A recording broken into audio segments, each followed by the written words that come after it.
প্রিয় দর্শক, আসসালামু আলাইকুম। সামাজিক যোগাযোগ মাধ্যম ফেসবুকের এই মুহূর্তে যে সকল নিউজ সবচেয়ে আলোচিত, কমেন্টস, রিপ্লাই কমেন্টস বেশি দেখা যাচ্ছে, সেগুলোর মধ্যে আপনাদের কিছু নিউজের কমেন্টস আপনাদের সামনে উপস্থাপন করছি। কমেন্টসগুলো আমি বলার পর আপনারা মূল্যায়ন করবেন যে এখানে কারা সত্য বলছে, কারা মিথ্যা বলছে। প্রথমে যে একটি সত্যি দুঃখজনক ঘটনা, বাড্ডায় গ্যাস সিলিন্ডার বিস্ফোরণে একই পরিবারের 5 জন দগ্ধ। আসলে যে কোনো দুর্ঘটনা একজন মানুষের সারা জীবনের কান্না। আমরা সবাই সচেতন থাকলে হয়তোবা এই দুর্ঘটনাটি ঘটতো না। আইটি নিউজ যথেষ্ট লাভ রিয়েক্ট করেছে, যথেষ্ট পজিটিভ কমেন্টস পড়েছে, কমেন্টস, রিপ্লাই কমেন্টস খুব বেশি হচ্ছে। সেটা হচ্ছে যে 49 বছর আগে মজলুম জননেতা মাওলানা ভাসানীর ডাকে লাখো জনতা ঐতিহাসিক লং মার্চে অংশ নিয়ে ফারাক্কা অভিমুখে যাত্রা শুরু করেছিল। এর মূল উদ্দেশ্য ছিল ভারত কর্তৃক গঙ্গা নদীর ফারাক্কা পয়েন্টের বাঁধ নির্মাণের প্রতিবাদ এবং আন্তর্জাতিক আইন অনুযায়ী বাংলাদেশের পানির ন্যায্য হিস্সা আদায়। কিন্তু তখনকার আওয়ামী লীগ সরকার জনগণের মতামত উপেক্ষা করে ভারতকে পরীক্ষামূলকভাবে ফারাক্কা বাঁধ চালুর অনুমতি দেয়। তারপর থেকে বাংলাদেশের মানুষের পানির ন্যায্য হিস্সাটা পাচ্ছে না। এই নিউজটিতে যথেষ্ট লাভ রেট পড়েছে। ঐতিহাসিক ফারাক্কা দিবস উপলক্ষে গণমাধ্যমকে পাঠানো এক বিবৃতিতে বাণীতে তিনি এই কথাটি বলেছেন। এই নিউজটি যথেষ্ট লাভ রেট পড়েছে, যথেষ্ট পজিটিভ কমেন্টস পড়েছে। এর ভিতরে নেগেটিভ কমেন্টস তেমন নাই, তবে ব্যঙ্গমূলক, ট্রলমূলক কিছু কমেন্টস কিছুগুলো করে থাকে। এর ভিতরে একটি কমেন্টস বলেছে যে এই জন্যই আমাদের অবশ্যই দরকার দ্রুত দেশে একটি গণতান্ত্রিক উপায়ে নির্বাচন করে ভোটের মাধ্যমে সরকার গঠন করার পরে ভারতের বিরুদ্ধে আন্দোলন গড়ে তোলা। তিনি তার একটি মন্তব্য করেছে, তিনি দাবি জানাচ্ছে এটা। আইটি নিউজ যথেষ্ট প্রশংসার দাবিদার করেছে। ঢাকায় নিরাপদ অবতরণ করলো চাকা খুলে যাওয়া বিমান, রানওয়েটি সম্পূর্ণ বন্ধ। এতে যথেষ্ট লাভ রিয়েক্ট পড়েছে, যথেষ্ট পজিটিভ কমেন্টস পড়েছে। 16 মে দুপুর আড়াইটার পর বিমানটি ঢাকায় অবতরণ করেন। বিমানটি শিশুসহ 71 জন যাত্রী নিয়ে কক্সবাজার বিমানবন্দর থেকে ছেড়ে আসে।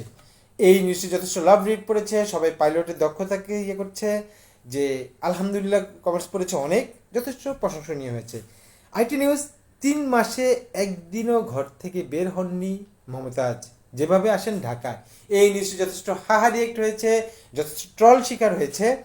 আমরা জানি যে গত 15 বছর আওয়ামী লীগের সাথে থেকে মানিকগঞ্জ 2 আসন থেকে তিনি নির্বাচিত হন মমতাজ বেগম।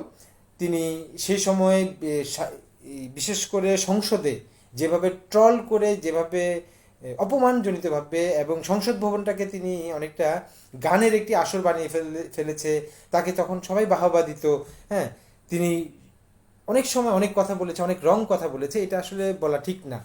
তবে কালের ইয়াতে এটা একজন কমেন্টস করেছে যে কালের পরিবর্তনে আজ আপনার এই করুণ পরিণতি, এটা একজন কমেন্টস করেছে।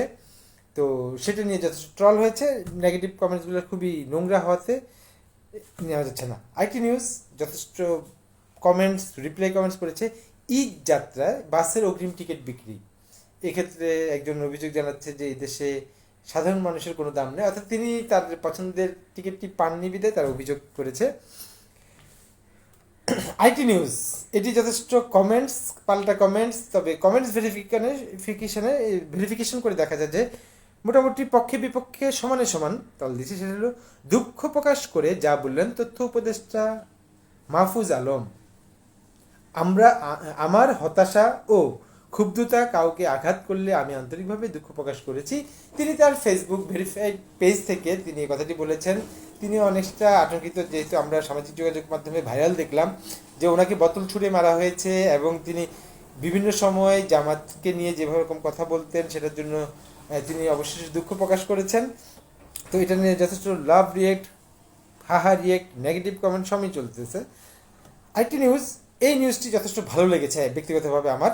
সেটা হলো জুলাই কারো বাপদাদার সম্পত্তি না, এমন মন্তব্য করেছেন গণ অধিকার পরিষদের সভাপতি নুরুল হক নূর 16 মে সন্ধ্যায় নরসিংদীর পৌর ঈদগাহ মাঠে এক সমাবেশে অথবা আলোচনায় তিনি এই কথাটি বলেছেন।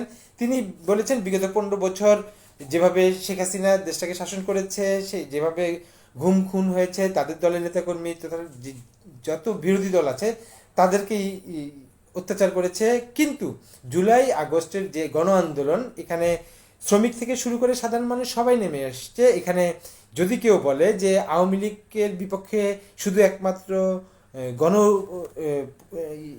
শুধু একমাত্র বর্তমান যে নাগরিক পার্টি তারাই কাজ করেছে, এটা ভুল ধারণা। তিনি বলেছেন যে যে কোনো সময় যে কোনো যদি পজিটিভ সরকারকে কোনো রকম মন্তব্য করা হতো, তাকে গুম খুনের মাধ্যমে অ্যারেস্ট করা হতো।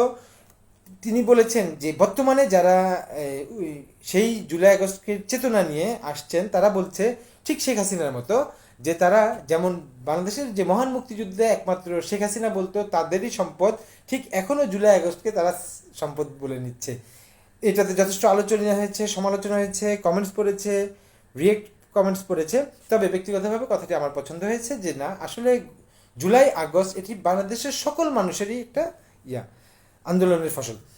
আরেকটি নিউজ যথেষ্ট ট্রলের শিকার হয়েছে, তবে পজিটিভ কমেন্টস আছে। মুলানা বোতল জাবি ঢাকা জগন্নাথ বিশ্ববিদ্যালয়ের আন্দোলনে অংশ নিয়ে দীপ্ত চৌধুরী। যদিও আমরা স্লোগানে